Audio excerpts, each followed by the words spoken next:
নমস্কার, আরো একটা নতুন রেসিপিতে আপনাদের স্বাগত।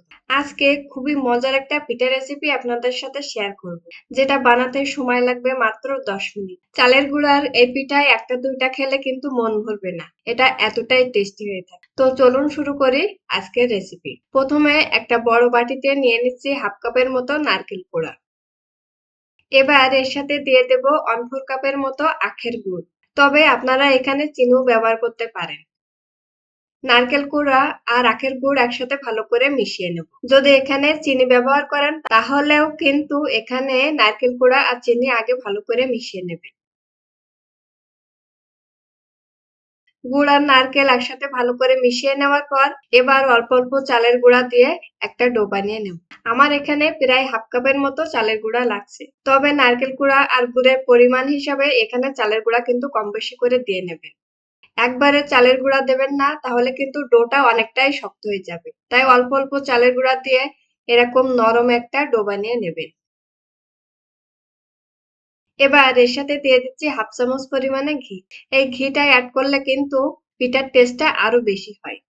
আপনারা যারা আমার চ্যানেলে নতুন তারা প্লিজ আমার চ্যানেলটা সাবস্ক্রাইব করবেন আর পাশে থাকা বেল আইকনটা ক্লিক করে দেবেন। এতে করে আমার চ্যানেলের নতুন নতুন সব ভিডিও সবার আগে আপনার কাছে পৌঁছে যাবে। আর যারা আমার চ্যানেলটা সাবস্ক্রাইব করছেন তাদেরকে অসংখ্য ধন্যবাদ। ঘি ভালো করে মিশিয়ে নেওয়ার পর এবার এর থেকে অল্প একটু চালের গুঁড়া নিয়ে দুই হাতের সাহায্যে গোল করে নেব।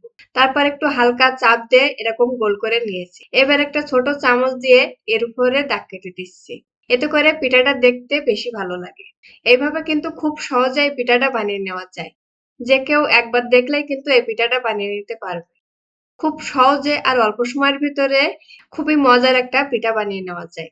দেখুন সবগুলো পিঠা আমি একইভাবে বানিয়ে নিয়েছি। এবার পিঠাগুলো ভেজে নেব। আগে থেকে একটা ফ্রাই প্যানে পরিমাণ মতো তেল গরম করে নিয়েছি। তারপর ফ্রাই প্যানের একটা সাইড থেকে একটা একটা করে পিঠা আমি দিয়ে দেব।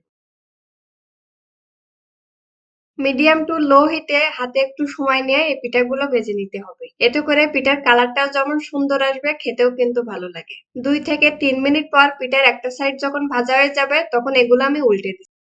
এইভাবে উল্টে পাল্টে পিঠাগুলো লালচে কালার করে ভেজে নেব।